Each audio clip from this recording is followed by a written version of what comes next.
Hello, Hello. Rolli. We today in Private Money Forum. It's your first time in this event? No, I have already spoken at this event last year. So this is my fourth event in Russia. Yeah. You every year come in Russia to have a speech in this event? Yes, so I started 1 year ago at the previous forum. And then I also had two additional seminars this year here in Moscow. And then now I'm here for the fourth time. And in April and March and April, I will have two additional seminars. What you can say about main trends in investment in the next year? Mm-hmm.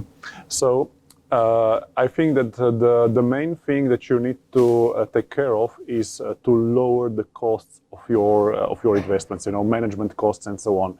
So all the vehicles, all the financial products that have very high costs should go out of your portfolio, and you should invest in low-cost vehicles like index funds. And you for risk investments or for more stability investment? What's your position in investment? So when you are starting out and when you are building your portfolio, first you need to take care of some kind of stability and like global index funds and stuff like this. So first you need to build a very solid foundation with this, more conservative. But then when you earn more money, you can put maybe 10 to 20% into more aggressive vehicles, and I'm using in my system, I have a couple of more aggressive options, for short-term returns. But of course, this comes with additional risk. So this is only after you have already built some kind of foundation and you have some extra money and so on. Then you can also invest in more risky options. And you invest in Russian market, or you only invest in United States markets?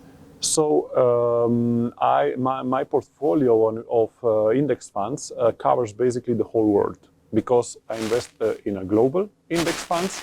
I also invest in specific industry index funds and also some regional index funds. So in the global index fund that I invest in, there are also a couple of Russian companies. Nice. And so it's not a big percentage, but it is. Nice. And what company you invest in Russia? What company? What do you mean? What companies you invest in Russia? I really don't know, because there are hundreds and hundreds of companies included in a global index fund, and I haven't gone through every one of them. But these are the biggest companies in the world. Okay. Yeah. And what's the better company, for example, IT company or industry company to invest? So which kind of sectors or industries are good? So when I build my portfolio, and this is the same strategy I use also to help my clients, and I teach them about, I call it satellite strategy. So first you need to build your portfolio around the global index fund. So approximately half of your money should go into a global index fund, and then you can put some satellites around that. Okay, and for the satellites, for these additional index funds, you can use, if you are younger, more aggressive one, then you can also use some kind of technology companies or biotechnology companies and so on that are more aggressive, and you can expect better long-term returns. But of course, they are a bit more risky. And if you are more conservative, then you can maybe choose a pharmacy and telecommunications, maybe Asia Pacific, more mature markets and so on. So basically, when you are younger, you can be more aggressive, with newer industries and so on, more aggressive industries. But when you get older, you can also put more money into more conservative ones.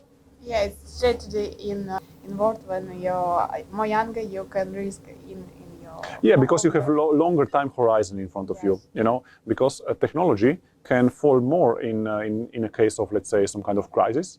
But also, when the times are good, it will grow much faster than the average market, than the whole market. And what the main industry you now invest?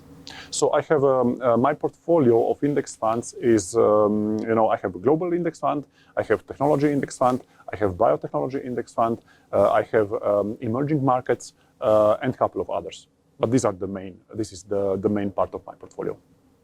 Nice. Yeah. And in Russian, for example, you was in Russia 4 years before now. Something changes in investment opportunity for another people from different countries. So if I compare Russia to other countries, basically there are no big differences around the world, because the problem is that most people don't have enough financial education. Because in our school systems anywhere in the world, if you go to UK, if you go to the Netherlands, if you go to Sweden, or if you go to Slovenia or Croatia or whatever, or Russia, it's basically the same, because they never teach you about personal finance and money and investments in school. So we basically all grow up without this knowledge, and we need to get this knowledge on our own. And do you think that it will be good to start it becoming program in school about investment, about money, about saving money?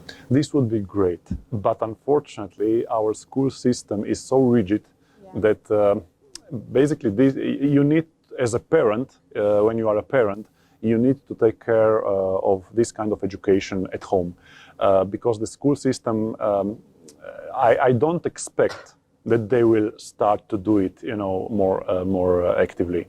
And if they start to do it, basically it will be like big financial institutions, like banks and mutual fund companies, teaching our children to invest in mutual funds, which is a very bad idea, because mutual funds have very, very high fees.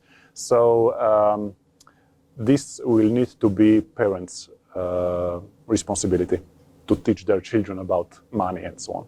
And what books or films or studying you can recommend for investments, for studying children, for example? Yeah. So of course, there is my book. I highly recommend it, of course, The $1 Million Decision. Yeah.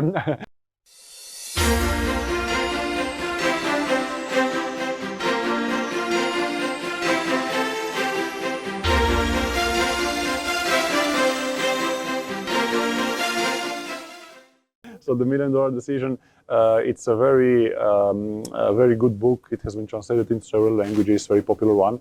And I try to explain things in a very, very simple terms. Okay.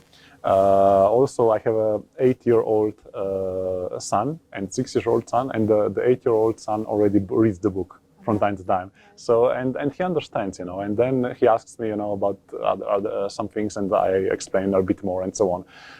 So yeah, this is a good starting point. And then, if you want to learn about personal finance, of course, Rich Dad Poor Dad by Robert Kiyosaki. This is one of the classics. So of course, Rich Dad Poor Dad is a must read. And then there are a lot of other books in the investing space, but the problem is that most of them are very complicated.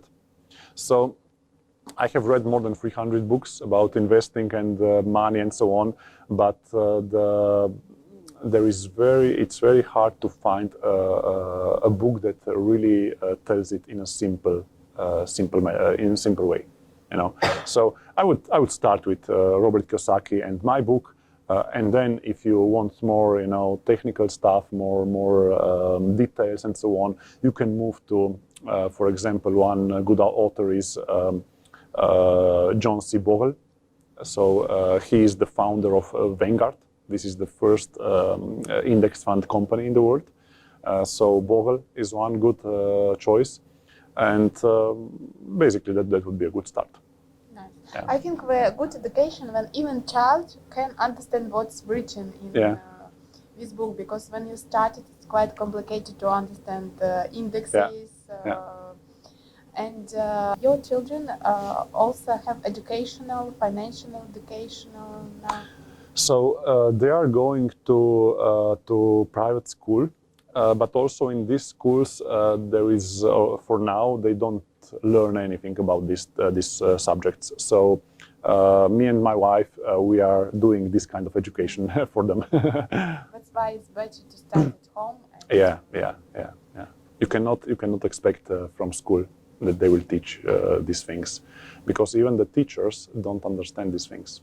Yeah, because if you not practice, if you're not interested in this field, you can't understand another people what you need to do in Yeah. this market. Yeah. Because if you're a real professional, you can do some actions and you win in this market. Yeah. Okay, thank you for the interview. Thank you for your comment You're welcome. in Russia. Yes. We hope we will see you the next year. And Yes. Thank you for your books. And I wish your listeners and your audience a lot of financial success in the future.